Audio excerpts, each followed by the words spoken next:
Small town Texas, we all help each other. And that's all there is to it. That is the way it is.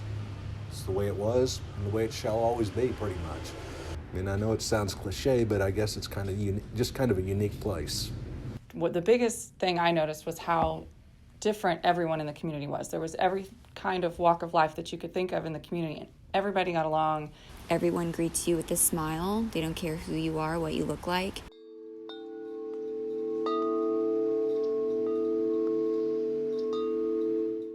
I woke up to a whole bunch of texts and missed phone calls, and I started reading them, and I told my husband, I'm like, this is terrible. Whatever happened last night is terrible. We could hear things, we could hear trees breaking, and we watched the buildings submerge and collapse.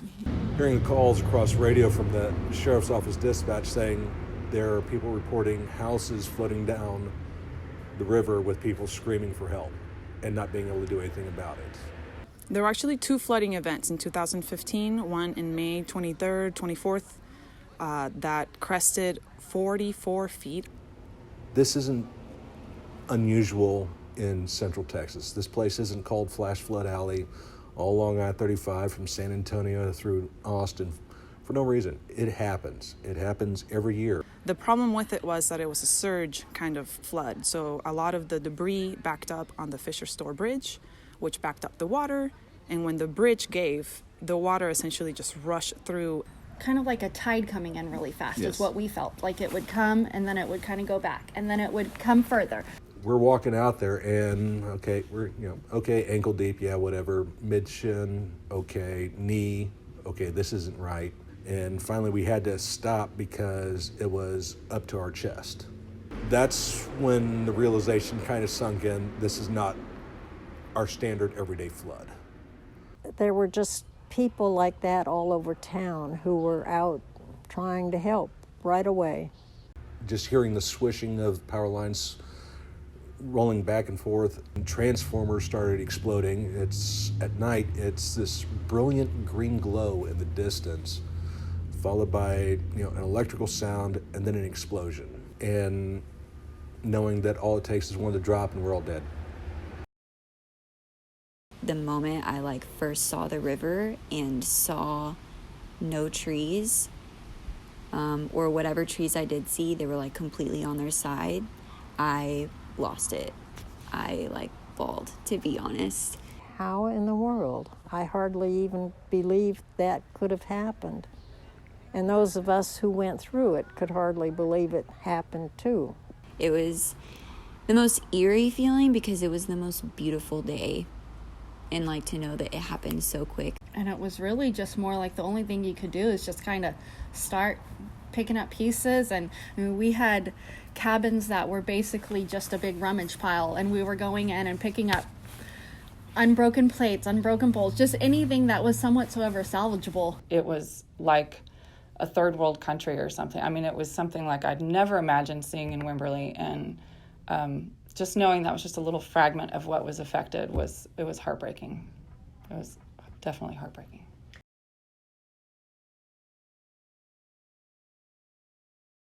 So our store burned down in February of 2013. My husband and I were actually out of town when it happened. And the love from the community showing up and just giving us hugs and writing us notes. And people still sent in checks saying, I think this is how much I owed on my account. And they'd put on a Post-it note, we love you, Ace. And it was just, I have never felt so loved as I did when that happened. I'm sorry.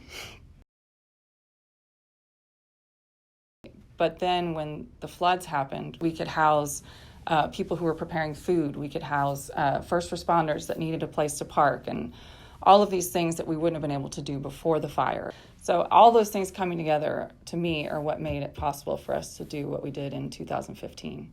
And it was heartbreaking as it was, and I miss that store because it was, that's where I met my husband. He's worked here since he was 15. And I'm sorry. And my kids took their first steps in that building. So I miss that, but I do love what we have now.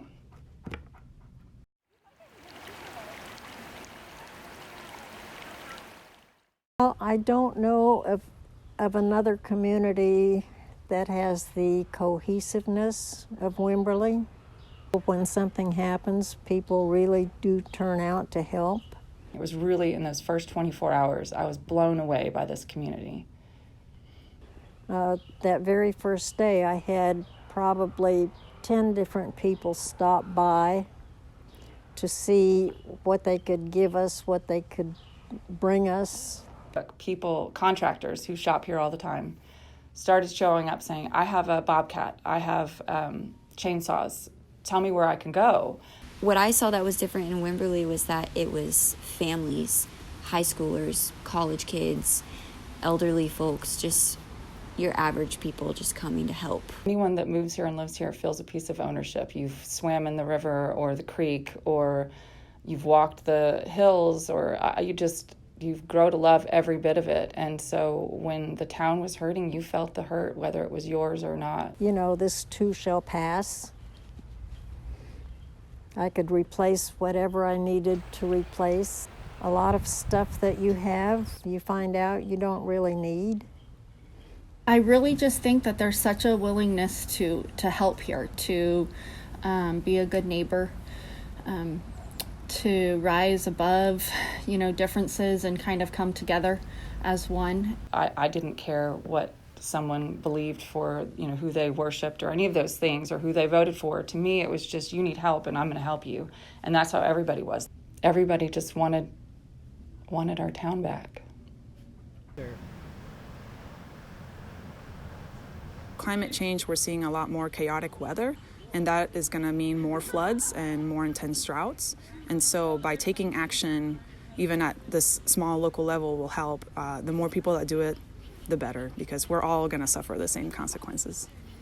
So I think that's just an eye-opener that I think we all need to realize, is that we have to respect Mother Nature. The nature of this flood probably got exacerbated by the fact that we're lacking vegetation, not just in the riparian area, but the upland areas as well. So when we develop or deforest, the water has to go somewhere. And if there's no forest or grasslands, then it's not going into the ground. It's just going to run off into the rivers. And so it just creates more water for that river to take, and they back up and floods happen. I think it's important for communities to know when something like this happens, you need to have a plan. You need to have something in place that says, okay, here comes a flood. We're going to have devastation. What are we going to do to be ready for it? This is how you should treat your riparian landscape so that you can be more resilient to take floods, because they are going to come. It's just a matter of how quickly can we heal from them. And so because people were wrapped up in, they lost everything, they're not really thinking about their riparian buffer, and we were able to provide that relief for them, that they can worry about their house and we can worry about the trees we plant.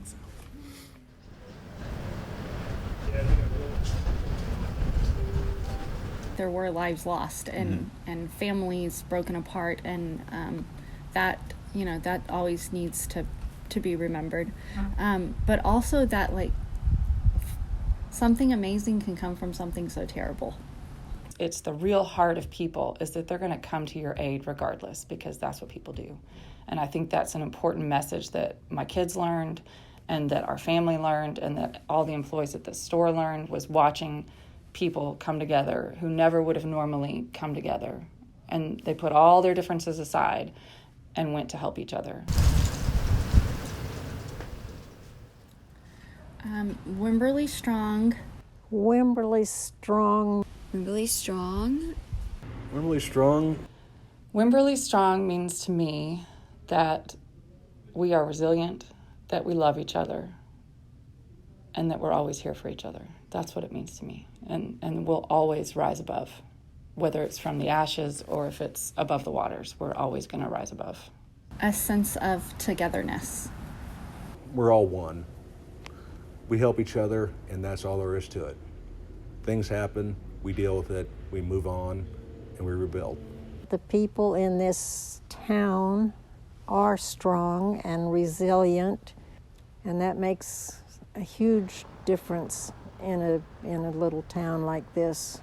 It's the windy roads, the hill country, the turquoise waters, the people. And although it's a small community, and I think we like it like that, it's definitely the people.